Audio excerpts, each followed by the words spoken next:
Ẹ kú dédé àsìkò yìí, èyí làwọn ìròyìn tó jẹyọ láti inú ìwé ìròyìn The Matrix lónìí ọjọ́rú Wednesday ọjọ́ kẹrìndínlọ́gbọ̀n oṣù kẹta ọdún 2025. Ẹniọlá Sálíù lórúkọ mi. Wàhálà tún ṣẹlẹ̀ o lórí ọ̀rọ̀ Natasha àti Akpabio. Nwaebonyi àti Ezekwesili tú síra wọn lójú níbi ìjókòó ilé ìgbìmọ̀ asòfin àgbà lánàá. Ìgbìmọ̀ tó ń rí sí ọ̀rọ̀ ọ̀hún ti sọ ìdí táwọn fi yọwọ́ nínú ọ̀rọ̀ náà. Ìgbésẹ̀ àti èròǹgbà láti pe Natasha padà forí ṣánpọ́n. Onídàájọ́ Ego àtúnyọ ara rẹ̀ nínú ìgbẹ́jọ́ ọ̀hún lẹ́yìn tí Akpabio gbójú aágan sí i.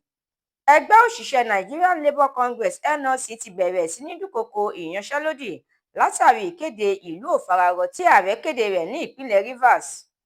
Àwọn òṣìṣẹ́ aláàbò kápá àwọn tó fẹ́ fọ́ ọ̀pá epo ní ìpínlẹ̀ náà. Alámòjútó ìpínlẹ̀ ọ̀hún yan akọ̀wé fúnra rẹ̀ lẹ́yìn tí olórí àwọn òṣìṣẹ́ ibẹ̀ kọ̀wé fiṣẹ́ sílẹ̀. Ààrẹ Tinubu ti yan àwọn ìgbìmọ̀ aláṣẹ fún ilé ẹ̀kọ́ gíga ti ìjọba àpapọ̀ tó wà ní Ìrìn Èkìtì, nígbà tí ilé ẹ̀kọ́ ètò ìlera tó wà ní Òtùpó ní ọ̀gá àgbà tuntun. Wọ́n ti tún Sambo Dasuki wọ́ lọ sí ilé-ẹjọ́ lórí ẹ̀sùn jìbìtì bílíọ̀nù 23, ìyẹn 33 billion naira. Ilé ìgbìmọ̀ asòfin àgbà ti buwọ́ lu ọ̀jọ̀gbọ́n Melvin Ayogu gẹ́gẹ́ bí ọ̀kan nínú àwọn ìgbìmọ̀ aláṣẹ fún ilé ìfowópamọ́ àgbà lórílẹ̀-èdè yìí.